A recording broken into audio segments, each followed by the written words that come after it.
اور قریبی رشتہ داروں کے لیے ان کے لیے وصیت کرے۔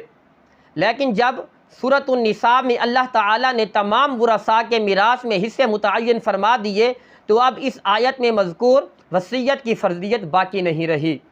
ہاں البتہ اب بھی کوئی شخص ورثاء کے علاوہ کسی اور کے لیے اپنے مال کی وصیت کرنا چاہتا ہے تو وصیت کر سکتا ہے، لیکن تہائی حصے کی وصیت کر سکتا ہے، اس سے زیادہ نہیں کر سکتا۔ آگے فرمایا یا ایھا الذین آمنوا کتب علیکم الصیام کما کتب علی الذین من قبلکم لعلکم تتقون۔ اس آیت کے اندر روزے کی فرضیت اور روزے کے احکام اور مسائل کو تفصیل سے بیان کیا گیا ہے۔ روزہ دین اسلام کے بنیادی ارکان میں سے ایک اہم رکن ہے۔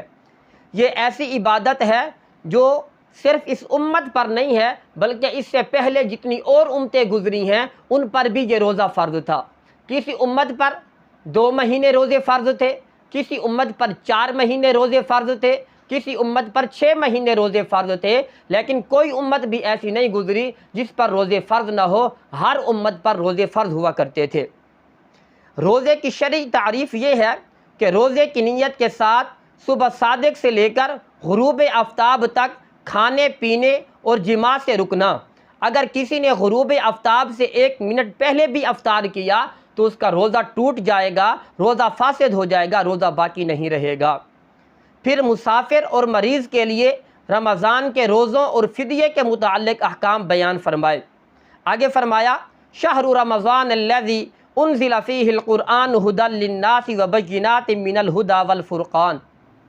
رمضان المبارک میں جہاں روزے فرض ہیں وہیں اس کی ایک فضیلت یہ بھی ہے کہ قرآن کریم اس ماہ مبارک میں نازل کیا گیا۔ دن کو مومن روزہ رکھتا ہے، رات کو تراویح کے اندر حافظ قرآن، قاری قرآن، قرآن کی تلاوت کرتا ہے، اور جو قرآن کا حافظ نہ ہو، جو قرآن کا قاری نہ ہو، وہ پیچھے کھڑے ہو کر قرآن کریم کی تلاوت سنتا ہے۔ اس لیے انسان کو چاہیے کہ اس رمضان المبارک کے مہینے کے اندر زیادہ سے زیادہ قرآن کریم کی تلاوت کرے۔ آگے فرمایا وَإِذَا سَأَلَكَ عِبَادِي عَنِّي فَإِنِّي قَرِيبٌ أُجِيبُ دَعْوَةَ الدَّاعِ إِذَا دَعَانِ فَلْيَسْتَجِيبُوا لِي وَلْيُؤْمِنُوا بِي لَعَلَّهُمْ يَرْشُدُونَ۔ گزشتہ آیات میں روزے کا ذکر تھا، اس آیت کے بعد پھر روزے اور اعتکاف کا ذکر ہوگا۔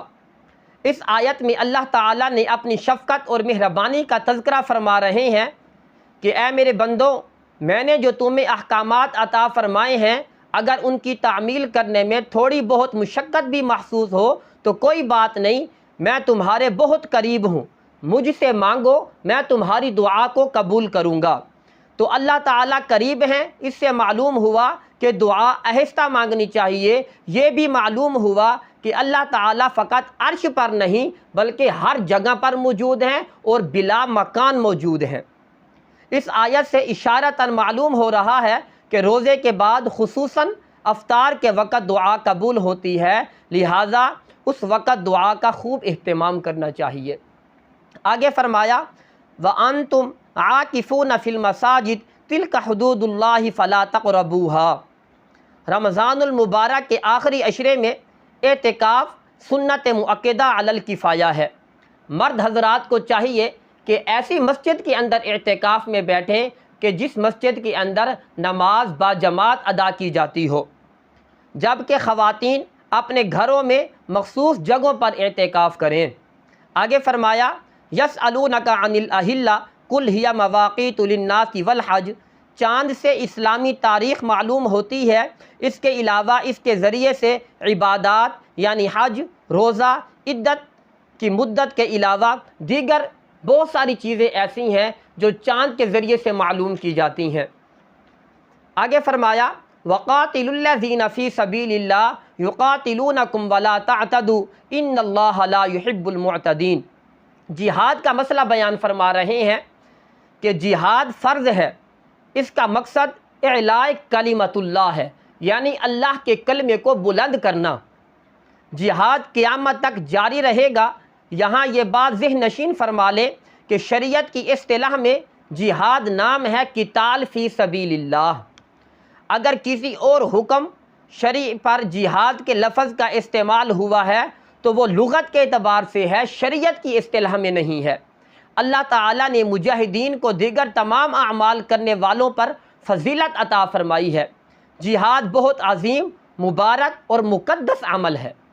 آگے فرمایا الحج اشہر معلومات، حج اسلام کے بنیادی ارکان میں سے ایک اہم رکن ہے۔ حج میں 2 ارکان ہیں، نمبر 1 وقوف عرفہ، نمبر 2 طواف زیارت۔ 5 دنوں میں 5 مقامات پر 7 عبادتوں کے کرنے کو حج کہتے ہیں۔ حج کے 5 دن یہ ہیں، نمبر 1 8 ذو الحج کا دن، نمبر 2 9 ذو الحج کا دن، نمبر 3 10 ذو الحج کا دن، نمبر 4 11 ذو الحج کا دن، نمبر 5 12 ذو الحج کا دن۔ اور حج کے 5 مقامات یہ ہیں، نمبر 1 بیت اللہ، نمبر 2 صفا مروہ، نمبر 3 مینا، نمبر 4 مزدلفہ، نمبر 5 عرفات۔ حج کی 7 عبادتیں یہ ہیں، نمبر 1 احرام، نمبر 2 طواف، نمبر 3 سعی، نمبر 4 وقوف، نمبر 5 رمی، نمبر 6 قربانی، نمبر 7 حلق یا قصر کروانا۔ آگے فرمایا وَمَن يَرْتَدِدْ مِنْكُمْ عَنْ دِينِهِ فَيَمُتْ وَهُوَ كَافِرٌ فَأُولَٰئِكَ حَبِطَتْ أَعْمَالُهُمْ فِي الدُّنْيَا وَالْآخِرَةِ وَأُولَٰئِكَ أَصْحَابُ النَّارِ هُمْ فِيهَا خَالِدُونَ۔ پھر مرتدین کی سزا کو بیان فرمایا کہ جو شخص مومن ہے اور وہ ایمان کو چھوڑ کر مرتد ہو جاتا ہے، اگر وہ سمجھانے کے باوجود باز نہ آئے تو اس کے سارے اعمال ضائع ہو جاتے ہیں اور وہ واجب القتل ہے، جہنم کا مستحق ہو جاتا ہے۔ لیکن یہاں پر یہ بات ذہن نشین کر لیں کہ جو شخص مرتد ہو گیا، مرتد کو سزا دینا ہر آدمی کے اختیار میں نہیں ہے کہ جس کا جی چاہے وہ اٹھ کر اس کو قتل کر دے، ایسی بات نہیں ہے، بلکہ مرتد کو سزا دینا یہ حکومت وقت کا کام ہے۔ جو وقت کی حکومت ہے وہ مرتد کو سزا دے گی۔ آگے فرمایا وَيَسْأَلُونَكَ عَنِ الْمَحِيضِ قُلْ هُوَ أَذًى فَاعْتَزِلُوا النِّسَاءَ فِي الْمَحِيضِ وَلَا تَقْرَبُوهُنَّ حَتَّى يَطْهُرْنَ فَإِذَا تَطَهَّرْنَ فَأْتُوهُنَّ مِنْ حَيْثُ أَمَرَكُمُ اللَّهُ۔ عورت کے ساتھ حالت حیض میں ہم بستری کرنا ناجائز اور حرام ہے۔ یہاں یہ بات ذہن نشین فرما لیں کہ عورت کو جو ہر ماہ کے اندر خون آتا ہے اس کو حیض کا خون کہتے ہیں، اور بچے کی ولادت کے بعد جو خون آتا ہے اس کو نفاس کا خون کہتے ہیں۔ قرآن کریم میں حالت حیض میں بیوی کے ساتھ ہم بستری کرنے سے منع کیا گیا ہے، اور قرآن کریم حالت نفاس میں عورت کے ساتھ ہم بستری کے منع فرمانے کا ذکر نہیں ہے، لیکن حالت نفاس میں ہم بستری بھی اس طرح حرام اور ناجائز ہے۔ حالت نفاس میں ہم بستری کے حرام ہونے کا ذکر احادیث مبارکہ میں آیا ہے، اور قرآن کریم میں حالت حیض پر قیاس کرتے ہوئے حالت نفاس کے اندر بھی بیوی کے ساتھ ہم بستری کرنا ناجائز اور حرام ہے۔ ایک اور بات ذہن نشین کر لیں کہ عورت نکاح کے بعد شوہر کے لیے حلال ہے، لیکن جس طرح حیض اور نفاس کی حالت میں شوہر اپنی بیوی سے ہم بستری نہیں کر سکتا، اسی طرح شوہر اپنی بیوی سے پچھلی جانب سے بھی صحبت کرنا چاہے تو نہیں کر سکتا۔ پچھلی جانب سے صحبت کرنا حرام اور ناجائز ہے۔ آگے فرمایا الطلاق مرتان فامساک بمعروف او تسریح باحسان۔ طلاق کے مسئلے کی تفصیلات بیان فرمائی ہیں کہ طلاق کے بارے میں ذہن نشین فرما لیں کہ ایک طلاق دی تو ایک واقع ہوگی، 2 طلاقیں دی تو 2 واقع ہوں گی، اور اگر ایک مجلس میں الگ الگ 3 طلاقیں یا اکٹھی ایک ہی کلمے سے 3 طلاقیں دے دی تو پھر تینوں ہی واقع ہو جائیں گی۔ آگے فرمایا والوالدات یرضعن اولادہن حولین کاملین لمن اراد ان یتم الرضاعہ۔ پھر بچے کے دودھ پینے کا مسئلہ بیان کیا کہ 2 سال تک مائیں اپنے بچوں کو دودھ پلائیں۔ اسلام نے دودھ پیتے بچوں کے حقوق کا بھی خیال رکھا ہے۔ مدت رضاعت تک کو بیان کیا ہے۔ اگر کوئی بچہ مدت رضاعت میں کسی اجنبی عورت کا دودھ پی لے تو وہ بچہ اس کا رضائی بیٹا اور وہ عورت اس بچے کی رضائی ماں بن جاتی ہے۔ جس طرح حقیقی نسب کے ساتھ رشتے حرام ہو جاتے ہیں، اسی طرح رضاعت کی وجہ سے بھی رشتے حرام ہو جاتے ہیں۔ لیکن جب بھی ایسی کوئی صورت پیش آئے تو اپنے علماء سے اس کے بارے میں تفصیلات معلوم کر سکتے ہیں۔ آگے فرمایا والذین یتوفون منکم ویذرون ازواجا یتربصن بانفسہن اربعۃ اشہر وعشرا، پھر عدت کے مسئلے کو بیان فرمایا کہ اگر کسی عورت کو طلاق ہو جائے، اس کا شوہر فوت ہو جائے، دونوں صورتوں میں عورت پر عدت لازم ہے۔ متعلقہ عورت کی عدت اگر وہ حیض والی ہے تو 3 حیض ہیں، اگر کسی وجہ سے حیض نہ آتا ہو تو عدت 3 ماہ ہے۔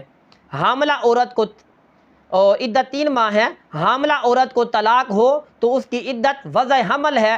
شوہر فوت ہو جائے، عورت حاملہ نہ ہو تو عدت 4 ماہ 10 دن ہے، اور اگر عورت حاملہ ہو تو پھر اس کی عدت بھی وضع حمل ہے۔ آگے فرمایا ولا جناح علیکم فیما عرضتم به من خطبۃ النساء او اکننتم فی انفسکم، اگر کوئی عورت عدت میں ہو تو اسے واضح لفظوں میں پیغام نکاح دینا یہ درست نہیں ہے۔ البتہ اشارتاً کنایتاً نکاح کا پیغام دیا جا سکتا ہے، لیکن اس سے پختہ وعدہ نہ لیا جائے۔ آگے فرمایا فلما فصل طالوت بالجنود، اس پارے کے آخر میں حق کے نمائندے حضرت طالوت اور باطل کے نمائندے جالوت کا واقعہ بیان فرمایا کہ جالوت کے پاس طاقت بھی تھی، کثرت تعداد بھی تھی، منظم فوج بھی تھی، اور حضرت طالوت علیہ السلام کے پاس طاقت بھی کم تھی اور فوج بھی کم تھی، اس کے باوجود اللہ تعالیٰ نے ان کو فتح عطا فرمائی۔ قرآن کریم نے باقاعدہ ضابطہ بیان فرمایا کہ کم من فئۃ قلیلۃ غلبت فئۃ کثیرۃ باذن اللہ، کہ کتنی جماعتیں ہیں جو طاقت میں کمزور ہوتی ہیں، ان کی تعداد بھی کم ہوتی ہے، لیکن ان کی فرما برداری اور اطاعت کی وجہ سے اللہ رب ذوالجلال ان کی مدد فرماتے ہیں اور اپنی مدد کے ذریعے سے انہیں غالب فرماتے ہیں۔ ہمیں خدا کے اس بیان کردہ اصول سے یہ بات سمجھ میں آنی چاہیے کہ مسلمان جب بھی کامیاب ہوتے ہیں وہ اپنی دنیاوی طاقت کے بل بوتے پر غالب نہیں آتے، بلکہ اللہ رب ذوالجلال کی نصرت اور مدد کے ذریعے سے غالب آتے ہیں۔ جو کچھ کہا سنا اللہ عمل کی توفیق عطا فرمائے، آمین۔ وما علینا الا البلاغ المبین۔